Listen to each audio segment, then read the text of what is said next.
Hi, welcome back to Spirit's Path. This is Dee, and today's tarot card of the day out of the Wildwood Tarot deck is the Shaman. And I was meditating on this card earlier today, and this is the fourth, I call it the fourth big card, because you got the King and Queen of Arrows down here, the Knight of Stones, and now the Shaman shows up. And the thing I liked about the Shaman when it showed up is, here you're sitting in this hearth fire moment, this Eight of Bows that came up twice within, a week, 10 days. And then all these court cards start showing up again in this campfire.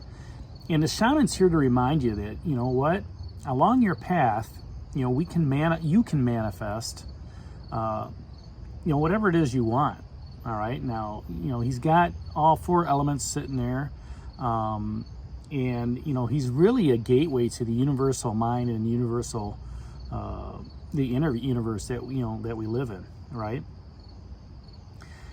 He's got a unique quality to be one with the earth, as well as all of us. We're all made of pieces of this great planet that we live on.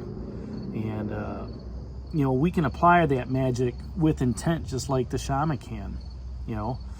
We can be omnipresent and grateful for everything that lives and dies in our presence, right? And and that's our own selves. That's our environment around us. That's people that we live with. But when we focus on the Shaman, he brings that insight and understanding to us. His insight is applied through his wisdom and his willpower, and that helps manifest what's going on within the world. Okay, at the same time, you just can't snap your fingers and expect something to show up. It requires patience and dedication and commitment to attain the real magic. And one of the things I like about that, let's look at say you want to buy a car, right? And cars are expensive right now. And you say to yourself, I'm going to start budgeting so much money out of my paycheck to do this. Whether that's a couple $100, $300, whatever. You keep putting that money aside. Right now, you can't afford to buy that car. But if you keep putting that money aside, week after week, month after month, year after year, you're going to be able to, get at least some sort of down payment to have your payments reasonable, right? That's where that patience and that dedication and that commitment comes to obtaining the real magic. It's the same thing with the thought process. Now that that was a physical process. So let's say that was stone's energy, right? Let's look at the air energy around that. Okay, and the air energy is well established here with the King of Arrows, the Queen of Arrows. But let's say, you have a thought, and that thought is, I want to learn to be whatever, all right? That's the thought that's out there. Now, you can manifest that thought a little bit further by putting it into action, all right? And that's where the fire energy comes into play, all right? So the thought is, I want to be a coach. All right. So now the action, that fire energy is, okay, I need to take some coaching classes. All right. Or I need to, get myself involved with some people to be a coach, right? To understand that process. Again, doesn't happen overnight. It might, if you're coaching your kid's soccer team or baseball team, football team, whatever, right? But you're still going to have to put some patience, some dedication, and commitment to being a true coach to those kids, or to, whatever it is that ideal you have. Again, it doesn't happen overnight. You have to study, you have to work at it.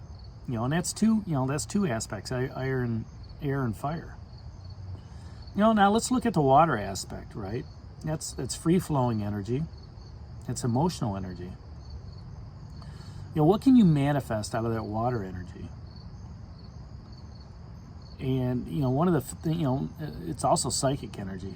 So with feelings and emotions that are out there, you can manifest that feeling of love. You can manifest that feeling of hate. Okay?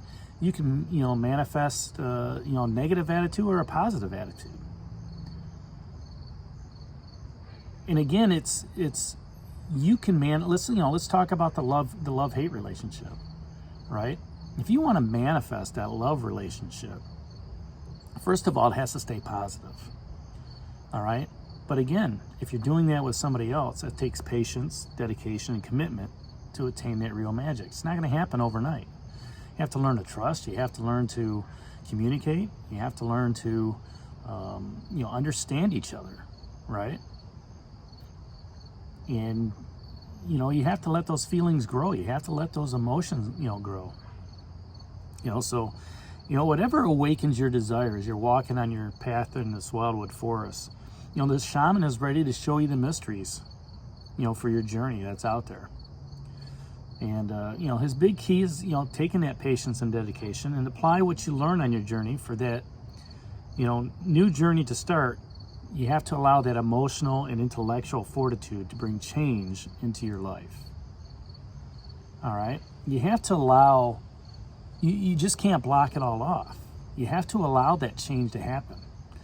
And don't get frustrated with it.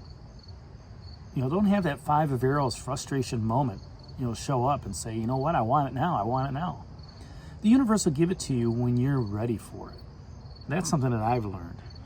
And, you just have to stay focused and apply that wisdom from from the inner universe and into your everyday reality. That's the true work of what the shaman does. And the Knight of Stones is sitting out here. What can you push through to the finish on this? Staying patient, staying dedicated. The King of Arrows is out here, and he's saying, what might you focus on clearly? Well, focus on that emotional and intellectual fortitude. Stay focused and apply that wisdom, that you've learned about. Queen of Arrows, she's asking, what help do you need to ask for? You might have to ask for some help to manifest your dreams. You might have to reach out and talk to teachers or loved ones or, somebody to help you get on track for what you want to do. And that's all right. Because the shaman's there to help manifest that. And if he manifests a person to put in your life to figure out the direction you need to go, then you should take it. The queen is also asking, what's that straightforward approach? Talking to the right people during that 8 of Bows Hearthfire moment. Maybe this, the shaman is sitting in that Hearthfire moment. Right? Who can give you good advice? Well, you know what? If this shaman is in this Hearthfire moment, talk to him. Maybe he gives you that good advice. How stubbornness holding you up. Don't let that stubbornness get in the way of talking to that shaman, to manifest whatever those dreams are. All right, so there you have it. That's today's card of the day, the shaman. Hit that like button for me. Subscribe to the channel and share it with others. This is D for Spirit's Path, and we'll talk to you tomorrow. Take care. God bless. Stay safe, everybody.